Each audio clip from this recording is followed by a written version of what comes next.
I'm 100 years old, and I did not end up in a nursing home. Not because I was lucky, not because I was stronger than everyone else, but because I refused to let my life shrink. And if you're honest, yours might already be shrinking. You go out less.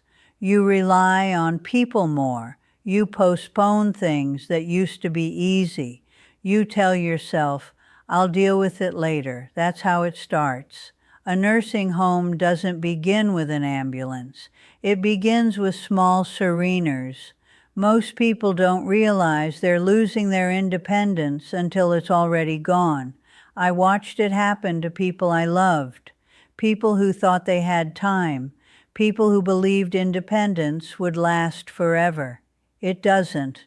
It disappears quietly, but until one day someone else is making decisions about your life. So I made a rule for myself, a daily rule. Actually, 5 of them. 5 small habits that kept me in my own home, in my own chair, with my own name on the mailbox. And I'm going to tell them to you now, because if you wait until you need them, it will already be too late. Habit number 1, I left the house every single day, no matter what, even when I didn't feel like it, even when it hurt, even when I had nowhere important to go. Because staying inside is how people disappear. It starts innocently. You skip one outing because you're tired. You cancel another because it's raining. You tell yourself you'll go tomorrow. And slowly the world outside stops feeling like it belongs to you. Your legs weaken. Your confidence fades. Your circle gets smaller until one day, leaving the house feels impossible, and that's when other people start deciding things for you. I watched it happen to my neighbor Martha. She used to walk to the corner store every morning. Then she stopped. First it was once a week, then once a month, then not at all. Within 2 years, she wasn't living in her home anymore. Not because she wanted to leave, because she couldn't stay. So I made a rule. If I can stand, I go outside, not far, not fast, just enough to remind my body and the world that I am still here. Independence isn't something you keep by accident. You keep it by stepping outside before it's taken from you.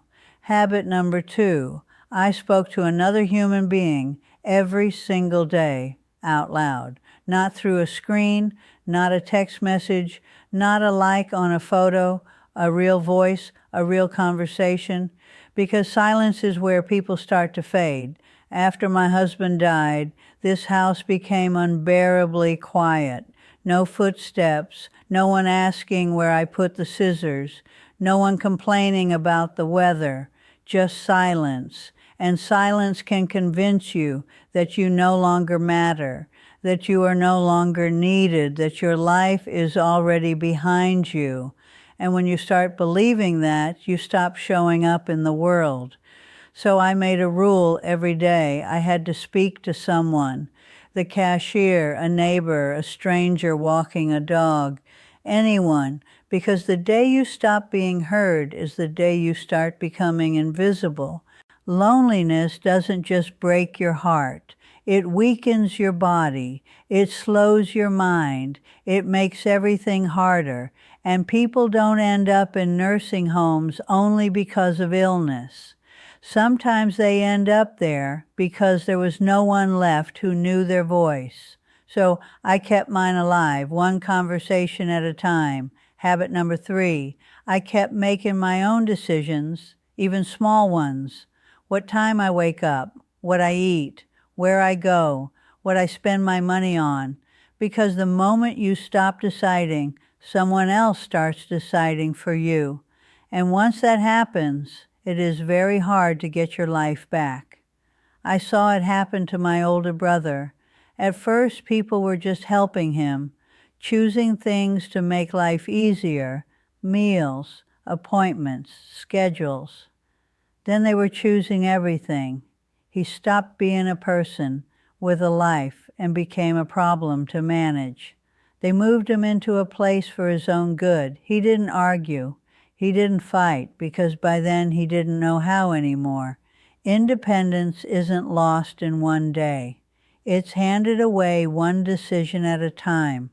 So I forced myself to stay responsible for my own life, even when it was inconvenient, even when it would have been easier to let someone else handle it. Because easy is seductive. Easy is how freedom disappears. If you want to stay in your own home, you have to stay the author of your life, not the passenger. Habit number 4. I prepared for the day I wouldn't be strong anymore, not because I was afraid, because I was realistic. Aging doesn't ask for permission. It doesn't wait until you feel ready.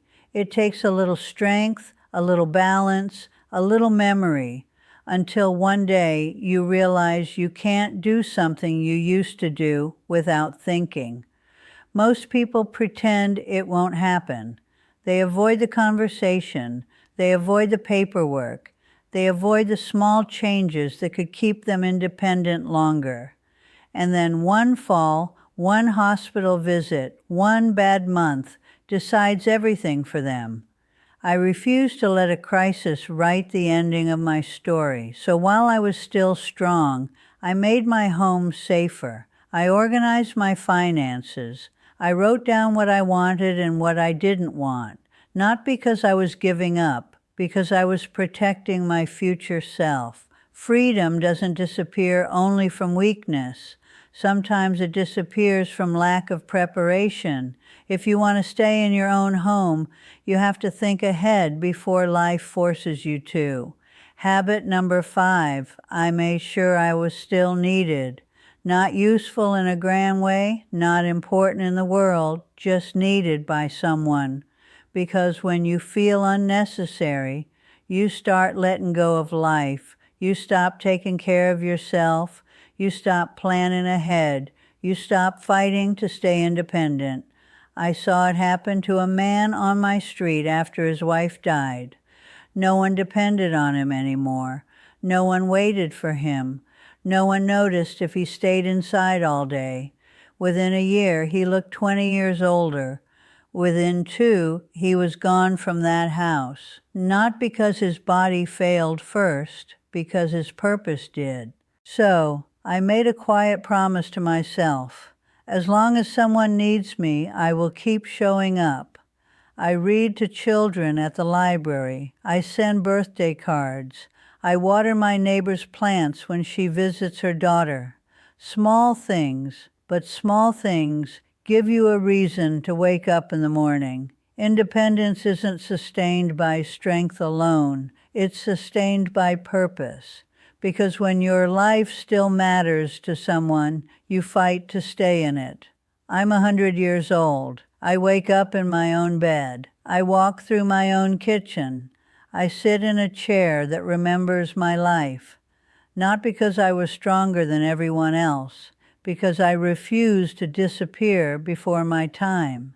Independence isn't something you keep by accident. It's something you protect every single day. One walk, one conversation, one decision, one act of preparation, one reason to wake up. That's all it is. Small things done long enough to keep your life from shrinking. One day you will be older than you are now. Your body will be slower. Your circle will be smaller. Your world will try to close in on you. And in that moment you will either still be standing in your own home or wishing you had fought harder to stay there. So don't wait for fear to force you into action. Start protecting your independence now while it still belongs to you. Because the nursing home doesn't begin when you move in. It begins the day you stop living like your freedom matters.